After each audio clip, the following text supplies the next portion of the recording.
vous inviter à prendre vos Bibles dans le livre des 1 Corinthiens, le livre des 1 Corinthiens, chapitre 1er, au verset 18. Il est écrit, car la prédication de la croix est une folie pour ceux qui périssent, mais pour nous qui sommes sauvés, elle est une puissance de Dieu. La prédication de la croix est une folie pour ceux qui périssent, mais pour nous qui croyons, elle est une puissance de Dieu. Gloire à Dieu. Alors, j'ai juste pris ces textes pour introduire mon message. La croix du Christ, le plus haut autel élevé en faveur des hommes. Frères et sœurs, mesdames et messieurs, je voudrais que vous sachiez que la croix de Jésus-Christ, la croix sur laquelle Christ a été crucifié, est un autel. Est un autel. Et beaucoup peut-être n'ont pas cette perception ou n'ont pas cette révélation que la croix de Jésus-Christ, c'était un autel, mais pas un autel bâti par les hommes, mais bâti par Dieu lui-même, élevé par Dieu lui-même pour le salut de l'humanité. Le mot salut veut simplement dire la délivrance de l'humanité. Alors, comme la croix est un autel, nous devons comprendre qu'il y a des mystères en rapport avec les autels. Un autel, c'est un lieu où l'on offre des sacrifices à des divinités pour établir une alliance.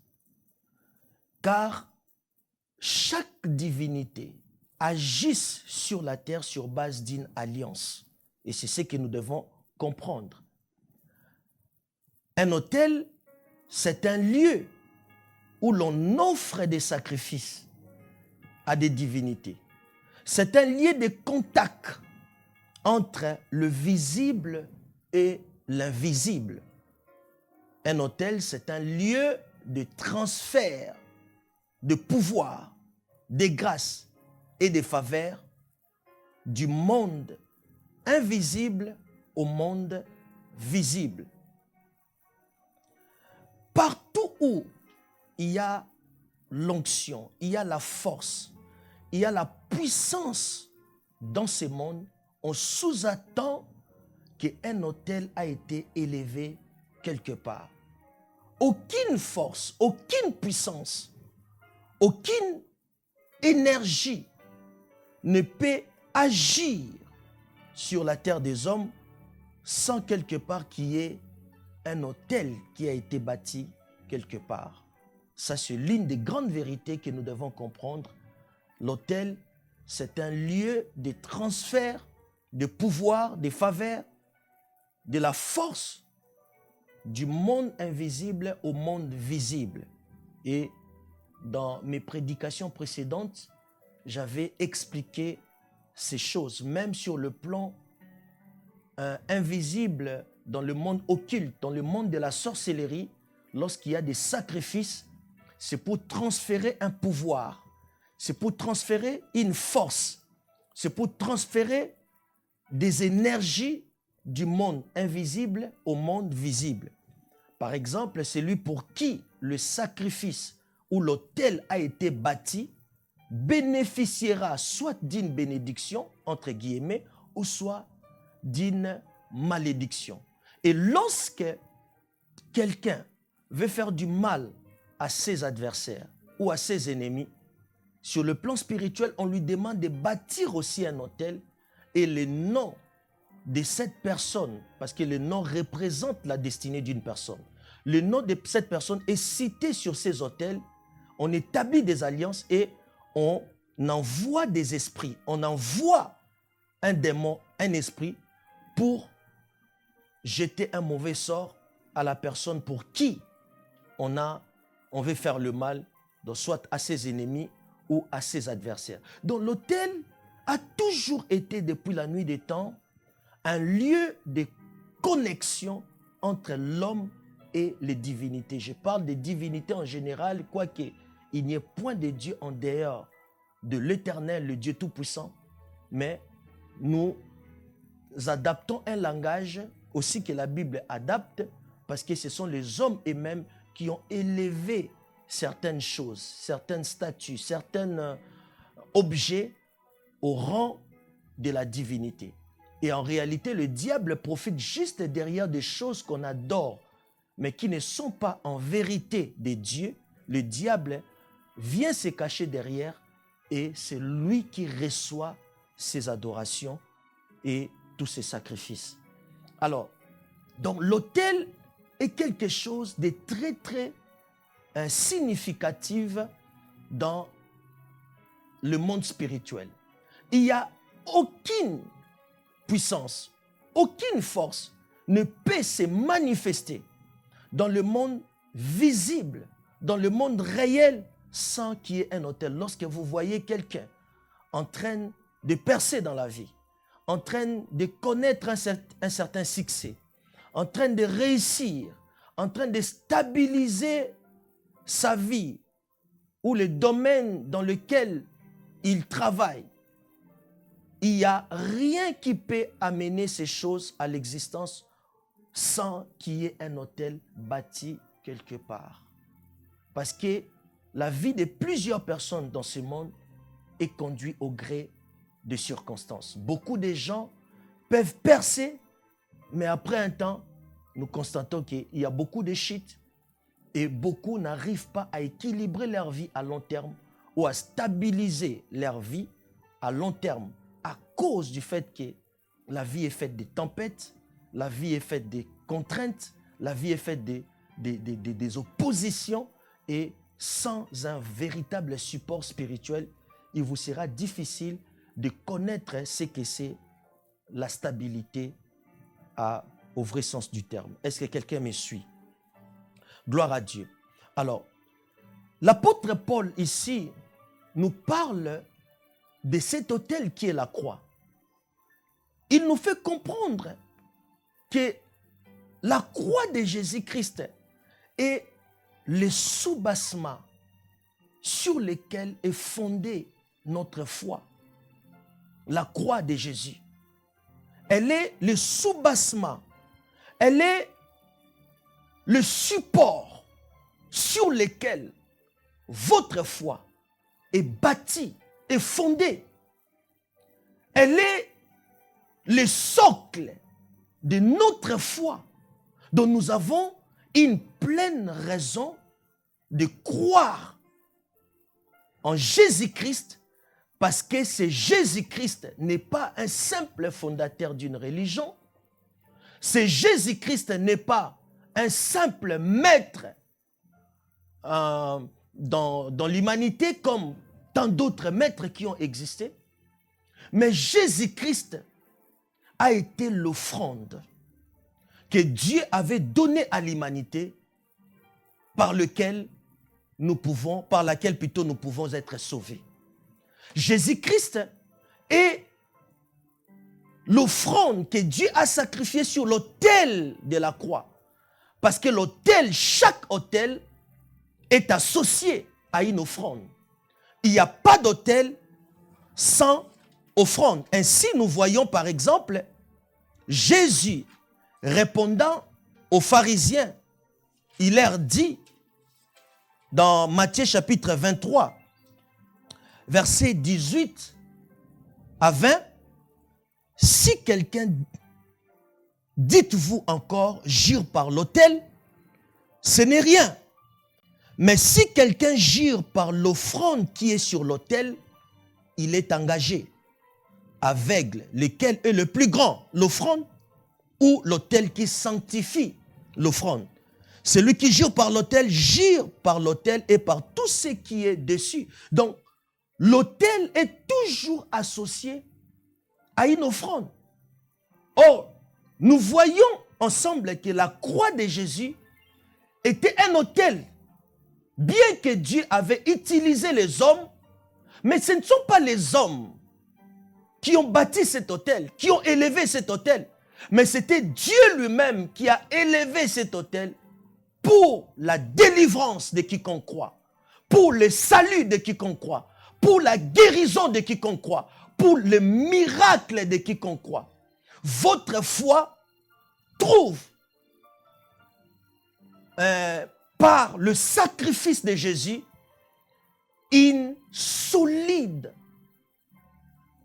comment je peux dire, un solide fondement. Votre foi. Voilà pourquoi vous avez le droit d'exprimer pleinement votre foi.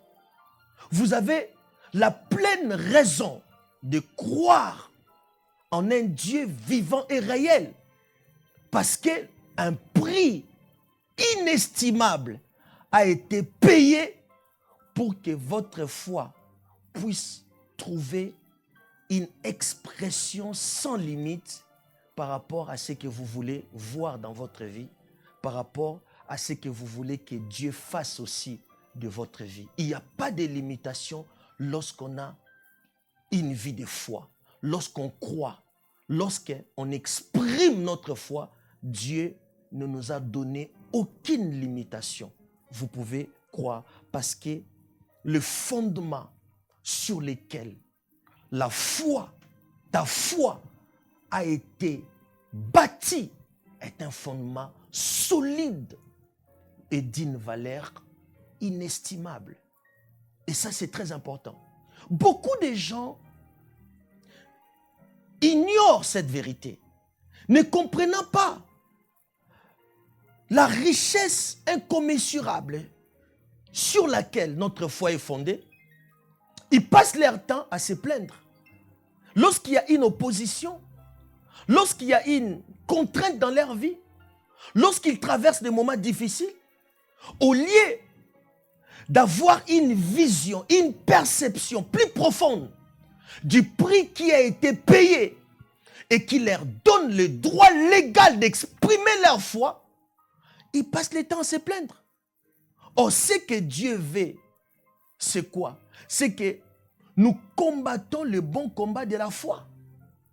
Dieu veut que vous ayez à exprimer votre foi dans toute sa plénitude.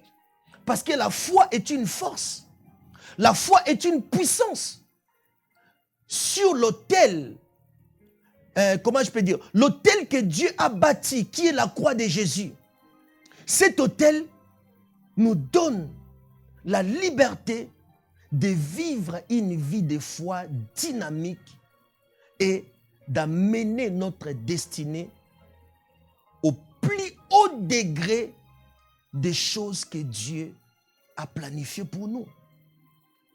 Je dis à quelqu'un, ne vis pas ta destinée en deçà de ce que Dieu a préparé pour toi. Ne vis pas ta destinée sans expérimenter tout ce que Dieu a arrêté d'avance, tout ce qui était dans le cahier des charges de Dieu, sans pour autant le manifester. Tout ce que Dieu avait préparé pour toi, tout ce que Dieu avait arrangé, tout ce que Dieu a rendu disponible pour toi dans la dimension visible, invisible, doit être exprimé dans la dimension réelle. Et ta foi est un élément indispensable qui détermine la manifestation de tout ce que Dieu a préparé pour toi. Dis Amen. Est-ce que quelqu'un me comprend? Alors, donc l'autel, c'est un lieu de contact. L'autel est un lieu de transfert. Sans l'autel, il n'y a pas de bénédiction. Sans l'autel, il n'y a pas de rémission des péchés. Sans l'autel, il n'y a pas de sanctification. Sans l'autel, il n'y a pas de grâce. Si nous bénéficions de la grâce de Dieu aujourd'hui, si aujourd'hui nous pouvons vivre toutes sortes de manifestations de la faveur divine, c'est à cause de l'autel. L'autel que Dieu lui-même a bâti en faveur de nous, en faveur de vous et moi. L'autel a rendu éligible notre vie, nous qui croyons. L'autel a rendu notre vie éligible à toutes sortes de grâces, à toutes sortes de faveurs, à toutes sortes de la bénédiction divine. Du reste, la parole de Dieu déclare que nous sommes bénis de toutes sortes de bénédictions dans le lieu céleste en Jésus-Christ. Nous sommes bénis. Nous sommes gracieux aux yeux de Dieu à cause de cet autel du Christ qui a été bâti. J'aimerais que vous puissiez comprendre cette vérité. Ma pensée est que vous saisissez que votre foi, une fois que vous êtes en Jésus, une fois que vous croyez en Jésus, il y a quelque chose de plus, quelque chose d'authentique est venu s'additionner à votre vie. Quelque chose de fort est venu s'associer à votre vie. Et vous ne pouvez l'exprimer que lorsque vous croyez réellement et lorsque vous laissez votre foi s'exprimer, parce qu'elle a le droit de s'exprimer sans aucune limite, parce que l'autel a été bâti et c'est sur cet autel-là que notre foi trouve sa force. Paul l'a expliqué aux chrétiens de Corinthiens en leur disant ceci, que la prédication de la foi, de la croix plutôt, est une folie pour ceux qui périssent.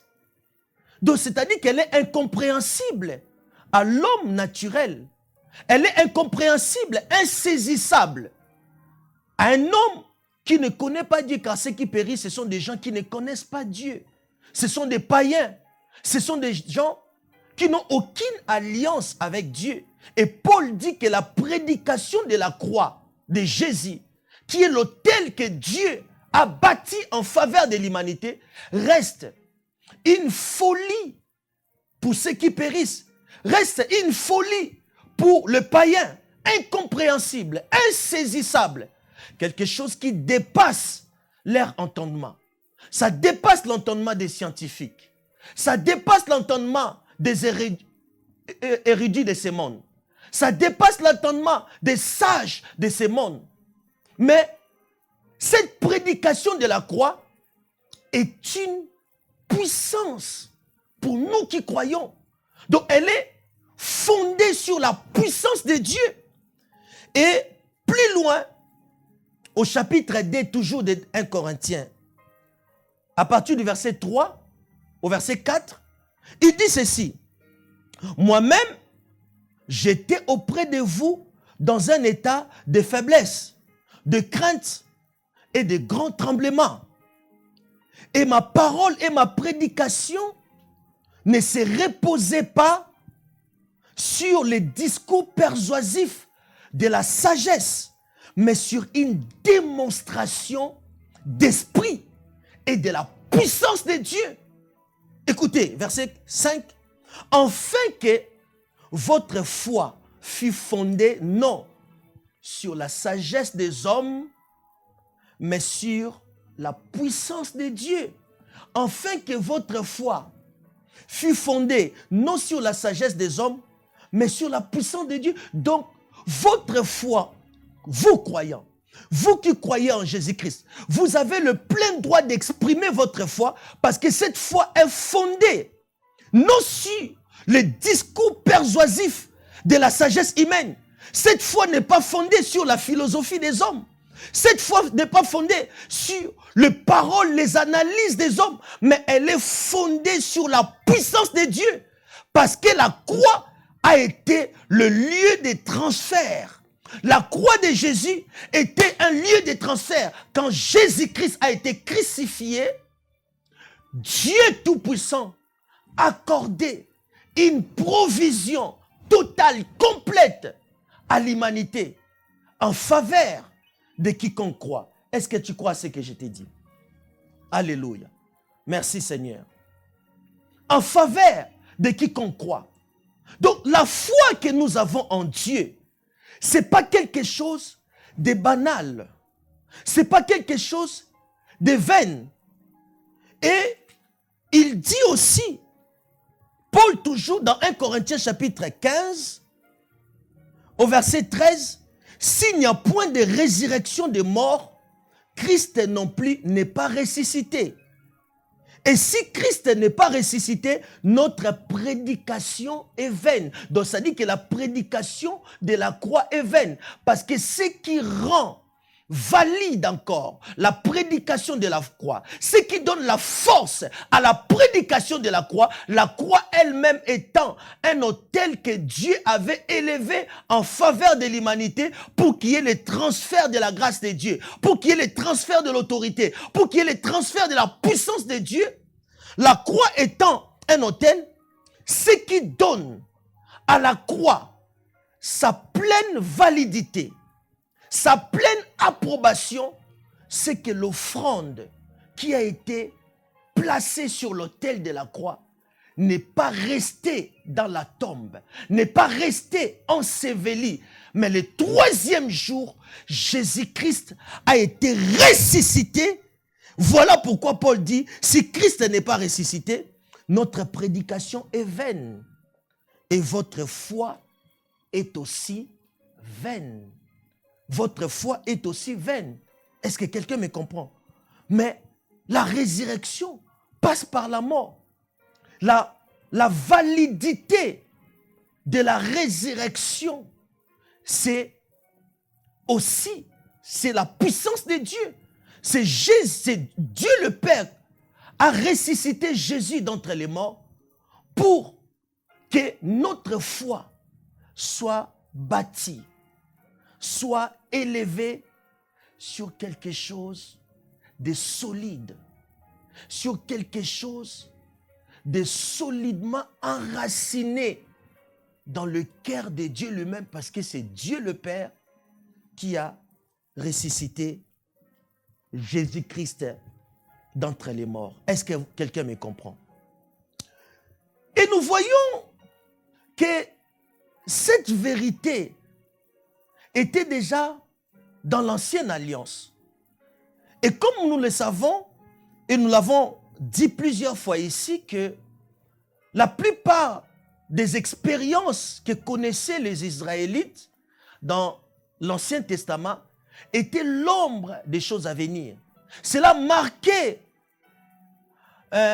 quelque chose qui allait s'accomplir par la vie et le ministère de Jésus-Christ. La Bible dit dans Exode chapitre 15, lorsque Israël a été délivré et à peine traversé la mer Rouge, ils ont embrassé le désert. Ils ont marché 3 jours sans trouver de l'eau dans le désert. Imaginez tout un peuple en plein désert, à peine d'être délivrés, ils n'ont pas trouvé de l'eau. Ils ont marché, les femmes, les hommes, les enfants, sans trouver de l'eau. Et arrivés quelque part, ils ont vu une rivière. Ils ont vu de l'eau.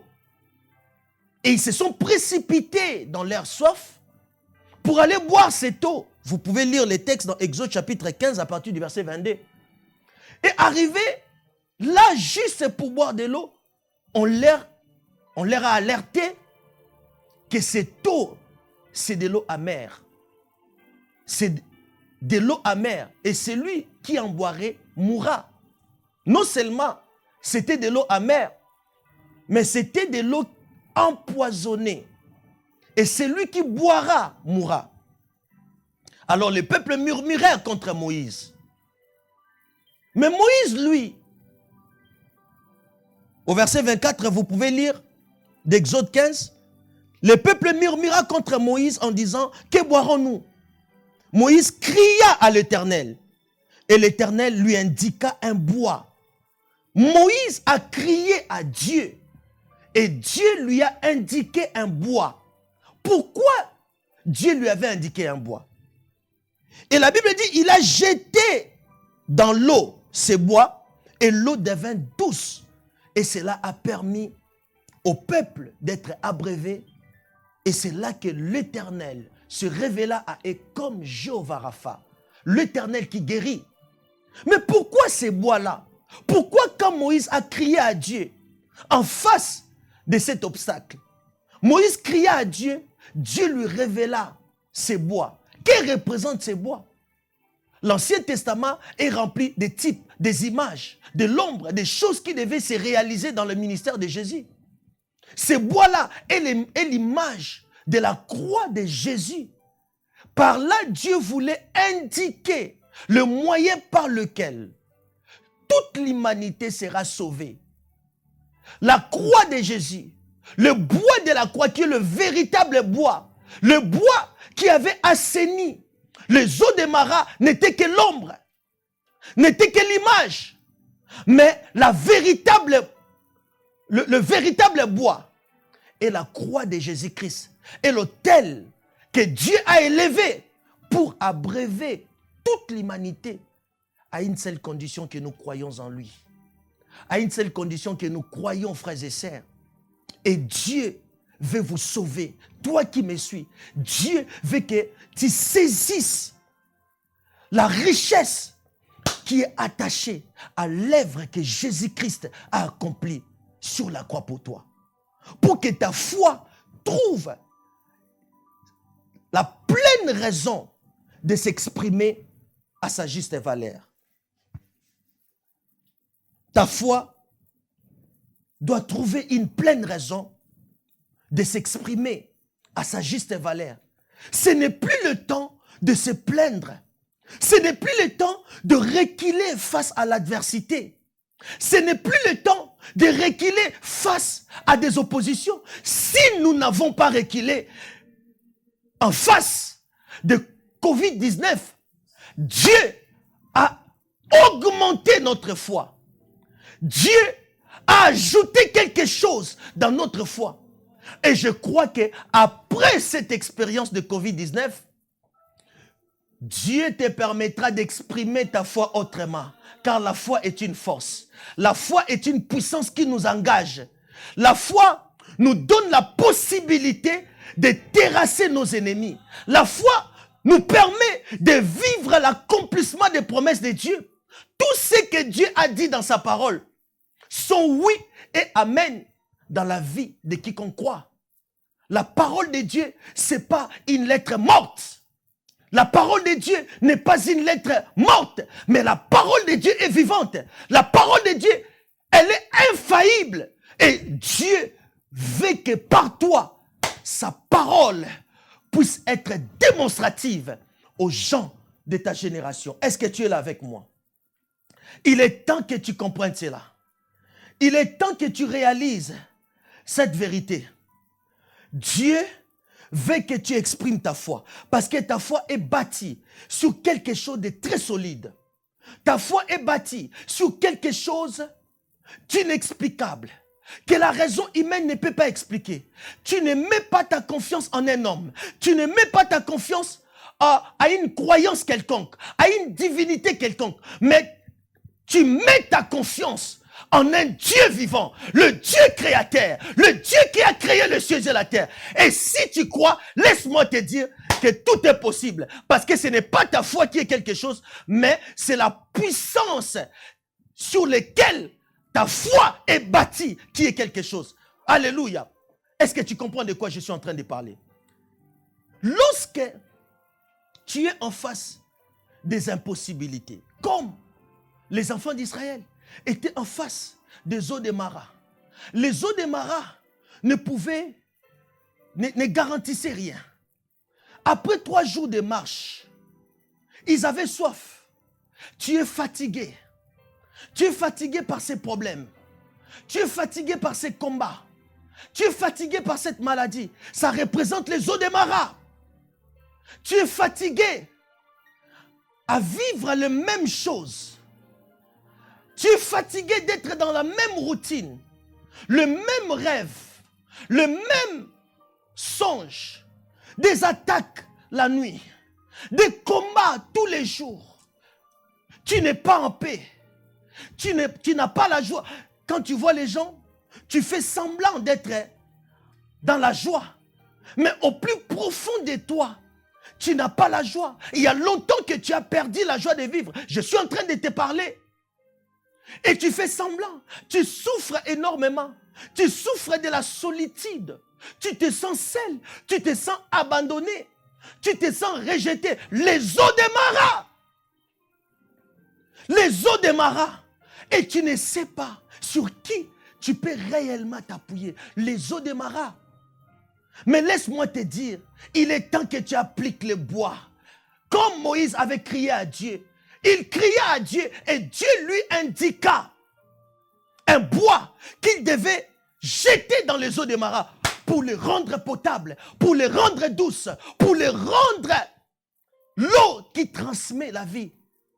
C'est par la croix que Jésus a transmis la vie à l'humanité.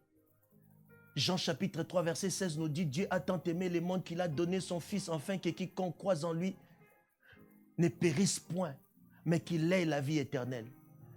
Tu as le plein droit de recevoir la vie lorsque tu fixes tes regards sur la croix. Tu fixes tes regards sur la croix par lequel le Christ, la vie de l'humanité a été donnée, la vie de Dieu plutôt a été donnée en offrande pour nous, afin que nous ayons la vie en abondance.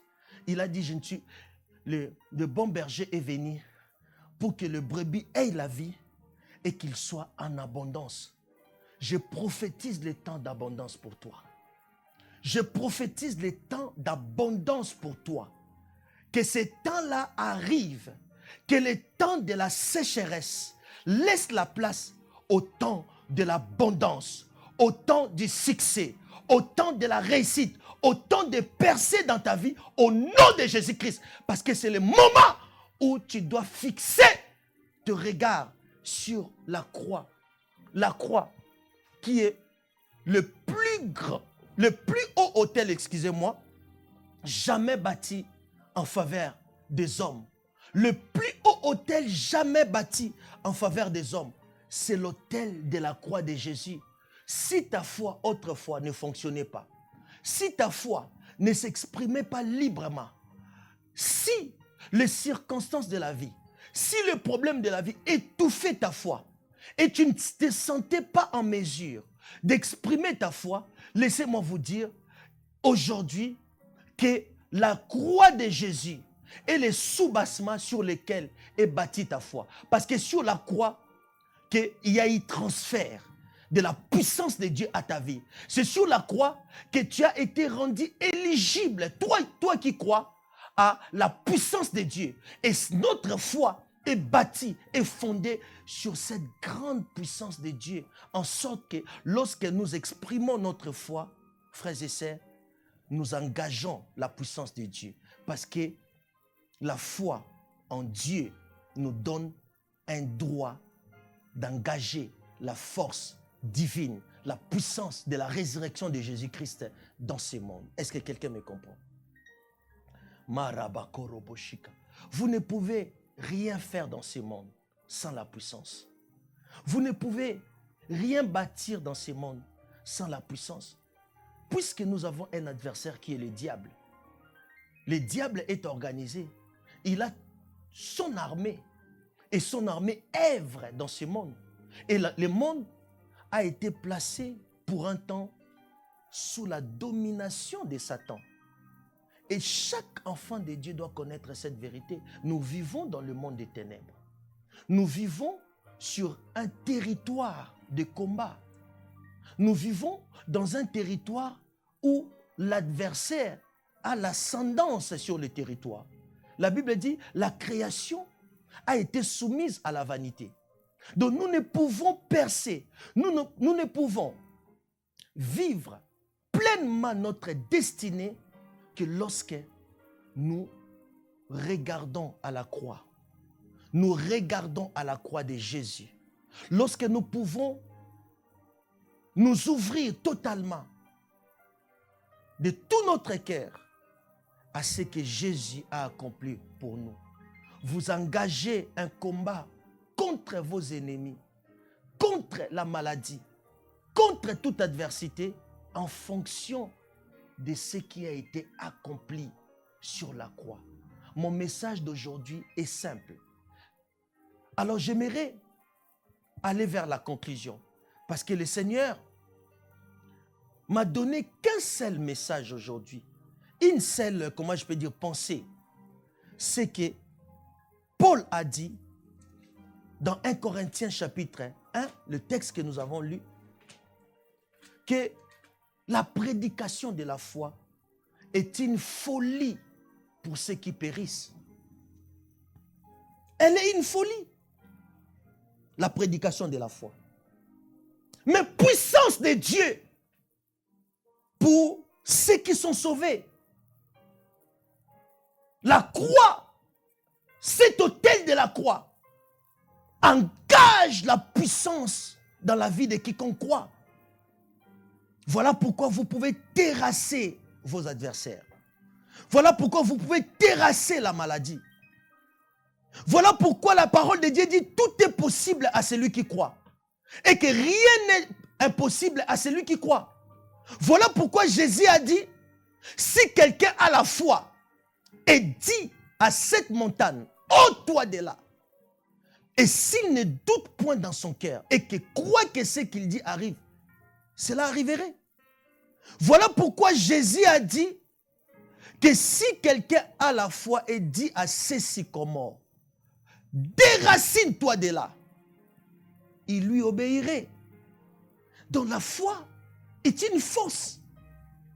La foi est une arme qui nous permet de vaincre tout obstacle nous empêchant de vivre pleinement notre destinée, de matérialiser le projet que Dieu a formé pour nous. Laisse-moi te dire, il est temps que ce que tu lis dans la Bible devienne une réalité pour toi. Il est temps que ce que tu lis dans la Bible prenne une forme matérielle en toi. Il est temps que tu deviennes une lettre de Dieu écrite dans cette génération, de par ce que Dieu accomplit, parce que le même Dieu qui dit est le même Dieu qui accomplit. Entre les promesses et leurs accomplissements, il y a un parcours de foi que nous devons faire. Entre les choses que Dieu promet dans sa parole et leurs accomplissements, Dieu veut te voir vivre la foi. Et les chemins qui séparent les choses promises et leurs accomplissements est jalonné de beaucoup d'obstacles. Et c'est là que ta foi est aiguisée. C'est là que ta foi est forgée. C'est là que ta foi est affermie. Voilà pourquoi tu ne dois pas reculer. Voilà pourquoi tu dois cesser de pleurer. Voilà pourquoi tu dois cesser de penser que tu es maudit, que le mauvais sort est sur toi. Tu dois regarder à la croix de Jésus. Parce que sur la croix, il s'est fait malédiction pour que toi, tu sois bénédiction. Et si tu n'es pas encore entré pleinement dans tes droits de bénédiction, c'est parce que quelque part, ta foi n'est pas encore à la hauteur des vérités que Dieu a exprimées en donnant son Fils comme une offrande sur l'autel de la croix. La croix est un autel. J'aimerais t'inviter, à partir de maintenant, de ne plus regarder la croix comme seulement un lieu sur lequel Christ a été crucifié. Mais j'aimerais t'inviter de voir la croix comme un autel. Un autel que Dieu lui-même a bâti pour ta délivrance, pour ton salut, pour le transfert de la grâce et des faveurs dans ta vie, afin que durant ton existence terrestre, que tu puisses vivre la puissance de Dieu, que tu puisses vivre le grâce et les faveurs divines en toutes choses, dans ta santé, dans tes finances, dans ton mariage, dans tes projets et dans tout ce que tu entreprendras. Dieu veut que tu puisses avoir un maximum de la liberté pour faire confiance à sa parole. Dieu veut que tu puisses expérimenter les oui et les amen de sa parole. Dieu veut que sa parole puisse trouver un champ d'accomplissement, et le champ d'accomplissement des promesses et de la parole de Dieu, c'est ta vie. Dieu est esprit, mais il veut s'exprimer à travers toi dans le monde matériel, pour que le monde, les gens vivant dans la même génération que toi, puissent réaliser ce que ce Dieu est capable de faire. Alléluia. Voilà la parole. Voilà l'évangile. Si tu es passé par diverses épreuves, laissez-moi te dire que tu as une grande destinée aussi. Parce que Dieu prépare ses soldats sur le terrain des épreuves. Laisse-moi te dire que tu es un guerrier, toi qui traverses des moments difficiles. Tu te poses des questions, pourquoi seulement moi? Ma vie n'a jamais été facile. Mais je suis venu t'annoncer un temps nouveau. Tu connaîtras le pourquoi de toutes ces épreuves dans ta vie. Depuis que tu es né, depuis que tu as pris conscience d'un certain nombre de choses. Ta vie n'a été qu'une succession de combats. Mais laisse-moi te dire que l'apôtre Paul a dit que nos légères afflictions du moment présent produisent en nous, au-delà de toute mesure, un poids éternel de gloire. C'est-à-dire que tu as été destiné à vivre un poids éternel de gloire. Voilà pourquoi Dieu t'a fait traverser par ces chemins-là. Dieu dit à Israël, je t'ai fait traverser un désert affreux. Alléluia. Lisons Deutéronome. Deutéronome chapitre 8. Le Seigneur dit à Israël, à partir du verset 17, il dit, verset 14, prends garde que ton cœur ne s'enfle et que tu n'oublies l'Éternel ton Dieu qui t'a fait sortir du pays d'Égypte, de la maison des servitudes, qui t'a fait marcher dans ces grands et affreux déserts. C'est-à-dire que c'est Dieu qui a fait marcher Israël dans ces grands et affreux déserts.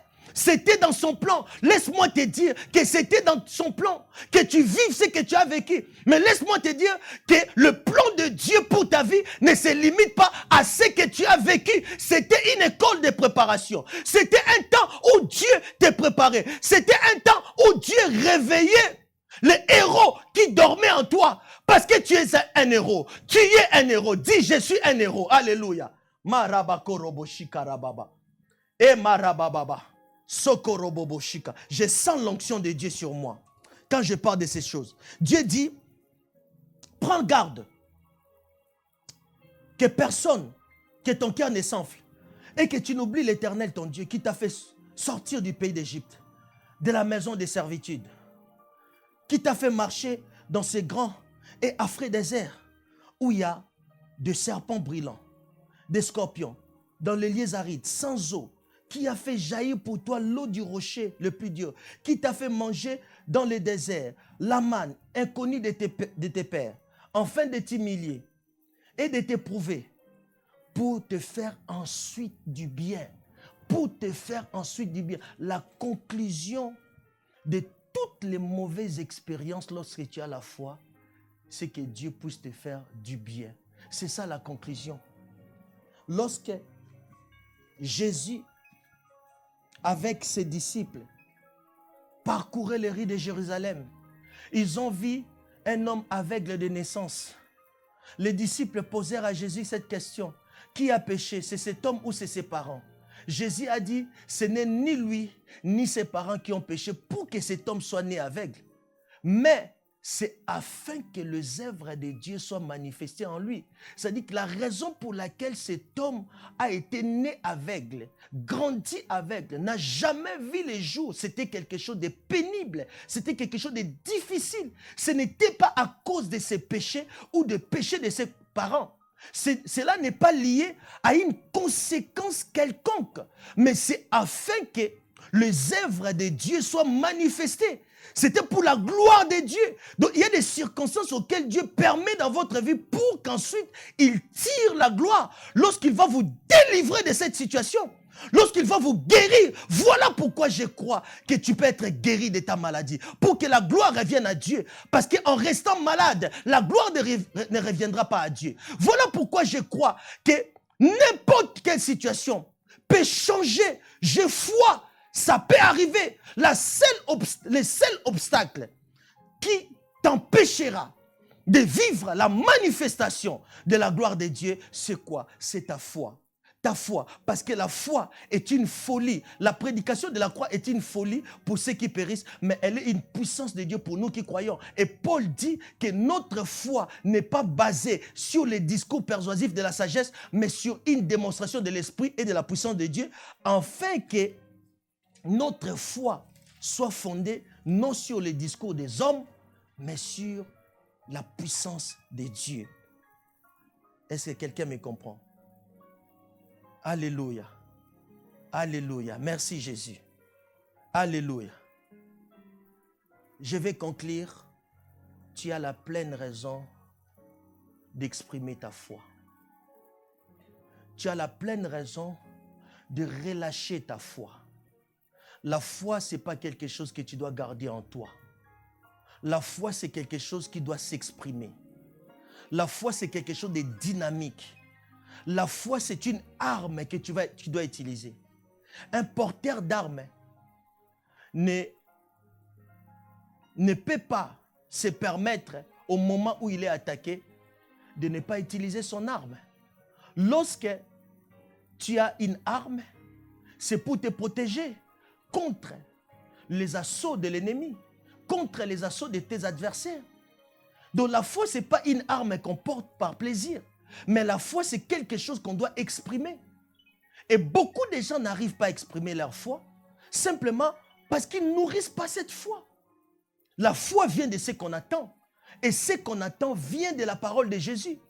Le christianisme n'est pas un monument, mais le christianisme est un mouvement. Et un mouvement bouge.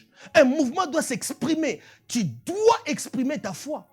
Et c'est lorsque tu exprimes ta foi, c'est alors que Dieu s'engage dans le combat de ta vie. Parce que tu ne peux jamais lutter seul. Il dit, sans moi, vous ne pouvez rien faire. Il dit, vous gardez silence. Moi, l'Éternel, je combattrai pour vous. Le combat de votre vie, ce n'est pas un combat que tu mènes seul. Mais c'est un combat lorsque tu as la foi en Jésus-Christ qui engage Dieu. Or, tout ce qui engage Dieu engage aussi sa puissance, engage sa présence. Et tu ne peux jamais combattre contre Dieu et vaincre.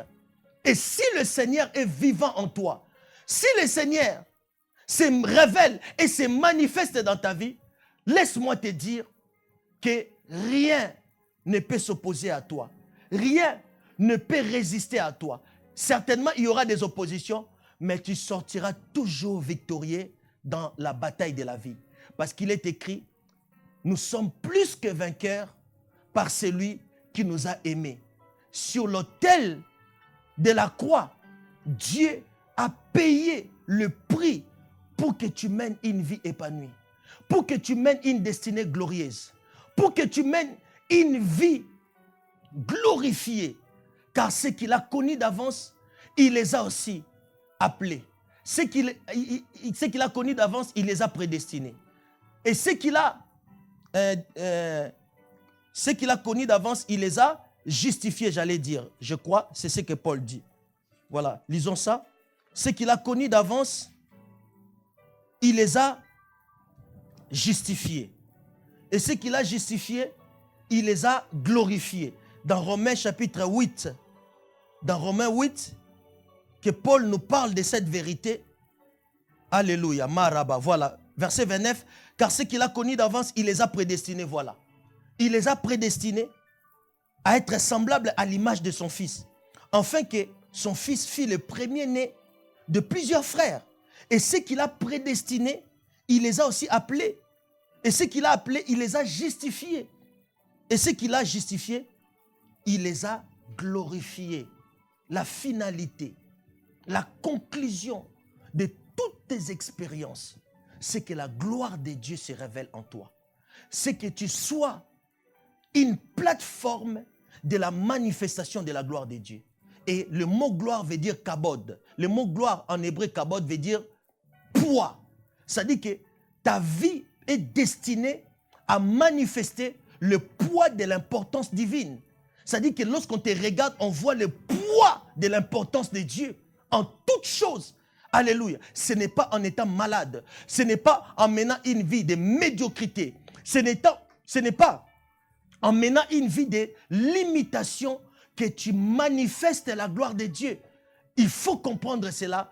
Jésus, sur la croix, sur l'autel de la croix, n'a pas payé un prix dérisoire. Il a payé un grand prix pour que toi, tu sois libéré de n'importe quelle condition dans laquelle tu te retrouves actuellement. Pour que tu sois libéré de cette prison spirituelle dans laquelle ta vie a été placée. Et je te parle sous l'onction de Dieu. Je ressens l'onction au moment où je parle de ces choses. Il y a des choses, nous crions à Dieu, mais il faut laisser Dieu nous indiquer le bois. Le bois qu'il avait montré à Moïse, d'appliquer dans les eaux de Mara de notre vie pour que nous transformons la situation de notre vie qui était amère en l'eau potable. La croix de Jésus nous donne la victoire sur l'ennemi, sur le péché, et nous donne une pleine raison d'exprimer notre foi. Je parle de l'expression de votre foi. Jacques chapitre 2, je conclue par ces versets. Jacques chapitre 2, verset 14. Versets 14 à 17, écoutez ce que la parole de Dieu dit. Il dit, « Mes frères, que sert-il à quelqu'un de dire qu'il a la foi s'il n'a pas le zèvre? La foi peut-elle sauver? Donc la foi peut-elle sauver? Si un frère, allons directement au verset 17, il en est ainsi de la foi. Si elle n'a pas le zèvre, elle est morte. En elle-même, la foi sans les zèvres, elle est morte en elle-même. Mais quelqu'un dira, toi tu as la foi et moi j'ai les zèvres. Montre-moi ta foi sans les zèvres et moi je te montrerai la foi par mes zèvres. Je te montrerai ma foi par le zèvre, car là où il y a véritablement la foi en Dieu, les œuvres s'en suivent. Et les œuvres de Dieu, c'est des guérisons, des miracles, des signes et prodiges. Ce sont les œuvres que Dieu accomplit. Dieu n'accomplit pas les œuvres comme les hommes, mais Dieu accomplit les œuvres miraculeuses qui dépassent l'entendement des hommes. Voilà pourquoi lorsque tu as véritablement la foi et que cette foi est solidement fondée sur la puissance de la croix de Jésus-Christ, laissez-moi vous dire que vous pouvez connaître la stabilité dans votre vie, les succès, la réussite, et vous pouvez mener une vie glorifiée qui est la conclusion de chaque expérience chrétienne. La conclusion de chaque expérience chrétienne basée sur la foi, c'est une vie glorifiée. Dieu révèle sa gloire dans votre vie. Révèle sa gloire. C'est le but de votre existence. C'est le but de la raison pour laquelle vous êtes attiré à Dieu. C'est pour la manifestation de la gloire de Dieu. Dieu veut se servir de toi. Dieu veut révéler sa grandeur à travers toi. Dieu veut révéler sa gloire à travers toi. Et la foi est ces moyens qui vous est donné de pouvoir engager la force de Dieu pour faire face à toutes sortes d'oppositions dans votre vie et de pouvoir régner durant votre destinée. Dans la vie, tu es soit un esclave, soit un roi. Soit un esclave, soit un roi. On n'a pas de position intermédiaire dans la vie. Si tu n'es pas un roi, tu es un esclave. Et Dieu t'a destiné à être un roi. Dieu t'a destiné à être une reine.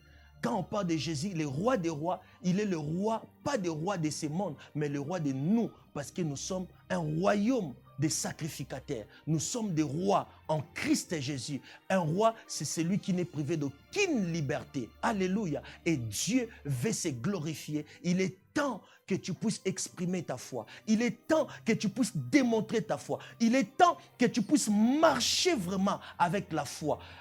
La foi, c'est plus qu'avoir un compte en banque bien garni. La foi, c'est plus qu'avoir tout le bien de ce monde. La foi, c'est plus qu'avoir les jets privés. La foi, c'est plus qu'avoir les yachts. La foi, c'est plus qu'avoir toutes sortes de richesses de ce monde. La foi seulement en Dieu est une richesse pour ta vie. La foi en Dieu est une richesse pour ta vie. J'aimerais que tu changes ta façon de croire en Dieu. Parce que croire en Dieu détermine aussi les œuvres que tu dois manifester. Parce que les œuvres que ta foi manifeste est en rapport avec le Dieu en qui tu crois. Est-ce que tu comprends?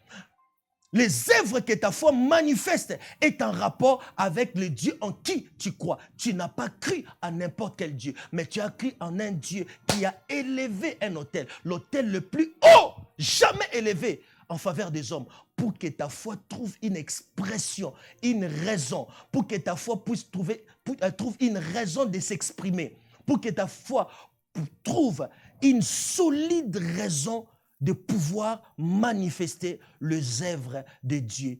Tu peux être guéri, tu peux être libéré, tu peux être délivré. Que le Seigneur vous bénisse et que ces messages trouvent une place dans ton cœur et que le Seigneur élève ta vie au nom de Jésus-Christ.